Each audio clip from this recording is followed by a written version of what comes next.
Assalamualaikum warahmatullahi wabarakatuh. Pada materi yang terakhir ini, kita akan mempelajari tentang bagaimana proses pengumpulan data dan analisis data.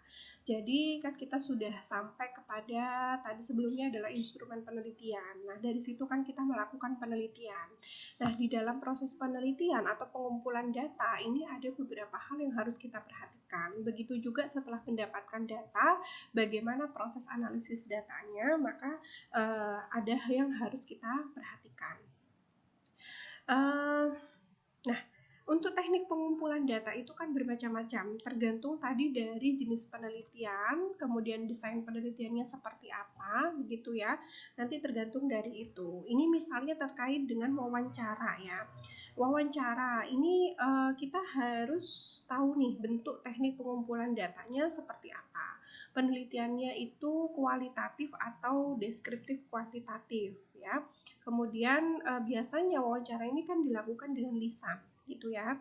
Lalu bisa dikelompokkan dalam bentuk perorangan atau kelompok ya. Nanti tergantung juga dari aspek etiknya ya, apakah subjek yang digunakan ini adalah umum, artinya tidak memiliki resiko, atau orang-orang dengan resiko, orang-orang dengan beban moral tertentu, ini harus sendiri-sendiri ya. Kemudian kita harus melakukan persiapan sebelum wawancara.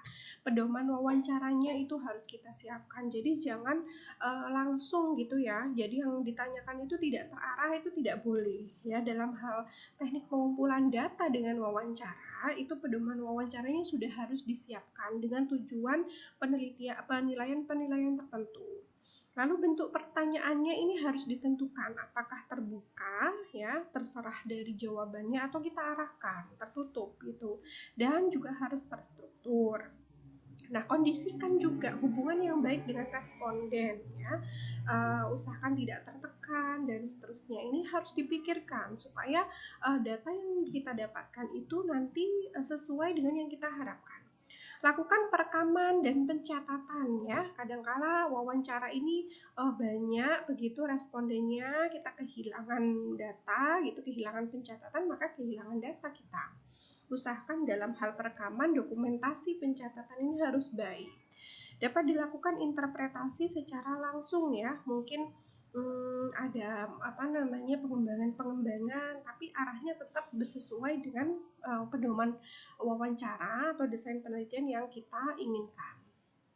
Kalau angket ini teknik pengumpulan data secara tidak langsung ya. Biasanya bentuknya pertanyaan, bisa terbuka, tertutup, tertulis biasanya ya. Hal yang diperhatikan, kembangkan petunjuk pengisiannya, harus jelas ya petunjuk pengisiannya. Pengantar yang di dalamnya berisi maksud ya, jaminan kerahasiaan jawaban dan ucapan terima kasih harus ada. Jadi tidak hanya pertanyaan biasa seperti itu saja, tetapi di situ harus jelas tata cara pengisiannya, maksud daripada tujuan angket ini apa, kemudian jaminan kerahasiaan dan ucapan terima kasih harus ada. Lalu butir pertanyaan dirumuskan secara jelas ya, dengan bahasa yang populer, tidak bahasa yang slang ya, atau bahasa yang ambigu misalnya ya, menimbulkan pertanyaan ataupun persepsi yang ganda misalnya seperti itu ya. Harus jelas tegas. Untuk pertanyaan terbuka, sediakan tempat untuk menuliskan komentar dan responden. Itu jangan tidak kita berikan ya, kalau tidak ada kolom sama sekali begitu ya, harus diberi tempat tersendiri. Untuk observasi ya, teknik pengumpulan observasi. Teknik pengumpulan data ini dengan cara melakukan pengamatan terhadap suatu kegiatan yang sedang berlangsung, bisa partisipatif atau non partisipatif. Ya, pedoman observasi ini harus ada secara kualitatif maupun kuantitatif. Butir-butirnya harus dilihat apa yang mau diamati, kemudian apa saja ya bagian-bagian yang akan diamati, sampai di mana, berapa, semuanya harus terukur skala-skalanya ya. Nanti alatnya juga disiapkan, instrumennya ya. Nah, kalau studi dokumenter, ini teknik pengumpulan data dengan menghimpun dan menganalisis dokumen-dokumen yang disediakan. Tentu kita harus mempunyai matriks penilaian terlebih dahulu. Misalnya dalam suatu pertanyaan tertentu tentang kualitas dari suatu manajemen misalnya. Apabila dokumen kita harus membuat juga skalanya, misalnya 1 sampai 4. Apabila tidak ada, mungkin ya 0 ya, dari 0 itu nilainya 0. Apabila ada tetapi tidak terdeskripsi dengan baik, mungkin nilainya 1. Apabila ada terdeskripsi dengan baik tetapi masih belum rinci, misalnya nilai 2 dan seterusnya, sampai dengan baik gitu. Harus ada matriks penilaiannya untuk studi dokumenter ini tetap. Dan dokumen-dokumennya juga harus jelas kita tentukan. Teknik pengukuran ya, ini bersifat mengukur. Jadi dari pengumpulan data yang kita lakukan, kita harus memikirkan teknik pengukurannya. Jadi nanti datanya tuh berupa apa? Secara kualitatif atau kuantitatif ya, berupa angka atau bagaimana? Menggunakan instrumen standar atau telah distandarisasi dan menghasilkan data hasil pengukuran yang berbentuk angka. Untuk teknik pengukuran tes dan non-tes ya, kalau tes tentu harus ada tadi matriks penilaian, ada matriks penilaian dan juga berapa rasionya nilainya ya. Untuk pertanyaan butir sekian berapa begitu harus jelas ya tata cara penilaiannya. Sedangkan untuk instrumen non-tes itu juga harus menggunakan matriks tadi ya. Non-tes kan biasanya melihat sikap, itu tidak ada ujian atau tidak ada pertanyaan tertentu, tapi kita mengamati suatu sikap, kemudian dari sikap itu kita matrikskan dengan nilai atau angka tertentu begitu ya, sehingga nanti mudah diukur. Untuk analisis data yang terakhir ya, jadi analisis data ini adalah jadi dari hasil penelitian yang kita lakukan, kita akan mendapatkan data, lalu kita nanti akan analisa ya bagaimana data tersebut ya untuk membuat sebuah kesimpulan dari hasil penelitian kita. Analisis data merupakan salah satu tahap yang terpenting dalam proses penelitian. Ini merupakan proses menyederhanakan data ke dalam bentuk yang lebih mudah dibaca ya. Analisis data bertujuan untuk menjawab dari rumusan masalah, tujuan dan hipotesis, kemudian dilakukan secara bisa manual atau dengan komputerisasi dengan SPSS ya apabila kuantitatif. Nah, teknik analisis data ini adalah proses mencari dan menyusun secara sistematik data yang didapatkan baik itu dari wawancara, dari observasi, ya, dari tes, ya, itu semua kemudian disajikan di dalam sebuah tabel atau grafik. Kemudian kita juga bisa melakukan secara statistik dengan komputerisasi, ya, kita bisa analisis data mungkin perbedaan, hubungan, begitu ya, kemudian pengaruh ya itu dengan SPSS ya. Jadi Bapak Ibu yang kira-kira nanti datanya kuantitatif bisa mempersiapkan SPSS ya. Kalau deskriptif tidak perlu, bisa dengan membuat grafik atau tabel ya atau gambaran dengan deskriptif. Tahapan analisis data ini mulai dari proses persiapan itu data, kemudian mengkode data. Apabila nanti datanya berupa bukan angka ya, harus kita coding data tersebut, lalu entry data tersebut ke dalam suatu sistem ya untuk analisis, data cleaning, analisis data ya, SPSS ada banyak sekali macamnya, kemudian data output dan interpretasi data. Ini tahap persiapan mulai dari mempersiapkan datanya, kelengkapan data, identitas dan segala macam, coding. Ini berarti kita menyusun secara sistematis data mentah tadi dalam bentuk kode angka ya, baik itu dengan berbagai tingkatan data, nominal, ordinal, interval atau rasio tadi.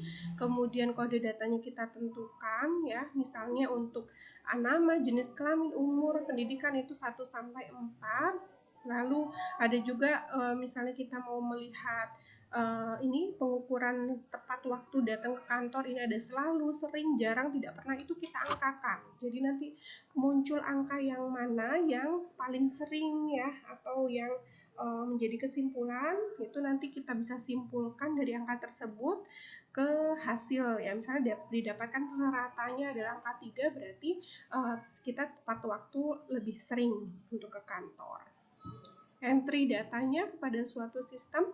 Kalau untuk membuat grafik dan tabel kita bisa menggunakan Excel. Kalau untuk data SPSS kita harus memiliki aplikasi SPSS ya, kemudian kita install di komputer kita, lalu kita nanti akan entry data terlebih dahulu, kemudian kita langsung coba untuk menganalisis ya. Analisis data sangat beragam ya. Kalau kita melihat normalitas, pengaruh, uji beda dan seterusnya, maka kita akan berbeda-beda. Untuk deskriptif hanya mungkin menunjukkan rata-rata ya, kemudian tabel ya, lalu grafik seperti itu, standar deviasinya ini grafik hasil pengamatan bisa disajikan seperti ini. Kalau untuk SPSS ini analisis inferensial, ini harus dilihat dulu, ditentukan apakah dia jenis data parametrik dan non parametrik ya. Kalau yang parametrik ini jenis data untuk data yang distribusinya normal, sedangkan non parametrik untuk data yang distribusinya tidak normal gitu ya. Untuk data parametrik yang distribusinya normal ya, untuk uji korelasi ini bisa menggunakan korelasi Pearson. Untuk uji beda ada uji T ya, untuk dua variabel, untuk lebih dari dua variabel ada analisis of varian, untuk uji pengaruh ada regresi ya. Untuk yang non parametrik, untuk korelasi ini untuk yang data yang berdistribusi tidak normal bisa menggunakan korelasi Spearman. Kemudian untuk uji beda bisa menggunakan Wilcoxon, dan untuk uji pengaruh bisa regresi ya. Nah, seperti itu. Jadi SPSS. Nah, saya ingin menunjukkan, nah untuk masing-masing data SPSS ini harus ditentukan nanti apakah ada perbedaan signifikan. Untuk misalnya uji beda untuk parameter data parametrik ini kan uji T, sedangkan non parametrik ini uji Mann-Whitney. Nanti dilihat dari nilai P-nya. Nilai P itu nilai signifikansi, ditentukan apakah 0,05 atau 0,01 gitu ya. Saya akan menunjukkan misalnya contoh untuk SPSS ya. Misalnya sebentar, saya buka dulu. Jadi untuk bisa menganalisis data secara kuantitatif ya, kita harus mempunyai aplikasi SPSS ya. Kalau deskriptif cukup dengan Excel saja ya, tidak masalah. Kita buat tabel, kemudian kita ukur rata-rata dan standar deviasinya atau SD, lalu bisa juga membuat grafik gitu ya. Kalau untuk data statistik ya, di sini kita bisa menggunakan SPSS. Saya tunjukkan aplikasi SPSS-nya. Jadi ini SPSS ya, kita lakukan input data dulu di sini. Misalnya kita mau melihat pengaruh konsentrasi dari semanggi air terhadap persen kematian sel. Berarti di sini adalah konsentrasi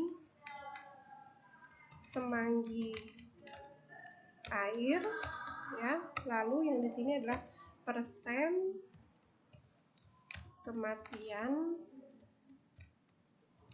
sel ya. Nah, dari nanti di data ini di variabel view, di data view akan muncul seperti ini, jadi konsentrasi dan persen kematian sel. Nah, kebetulan di konsentrasi semanggi air ini saya menggunakan 3 variasi konsentrasi ya, dan juga 2 kontrol positif dan negatif, berarti ada 5 perlakuan. Kalau untuk eksperimen 5 perlakuan itu harus minimal 5 ulangan, berarti jumlah datanya nanti ke bawah ada 25. Misalnya saya mau menggunakan ya, saya harus coding dulu ya, harus mengkode dulu.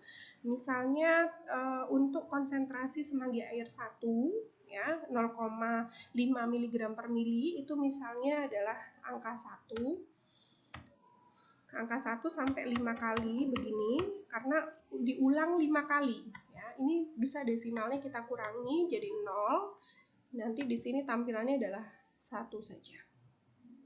Kemudian yang kedua ini adalah misalnya konsentrasi semanggi air yang kedua 1 mg per mili misalnya ya, 2 kalinya yang nomor 1 kita kode 2.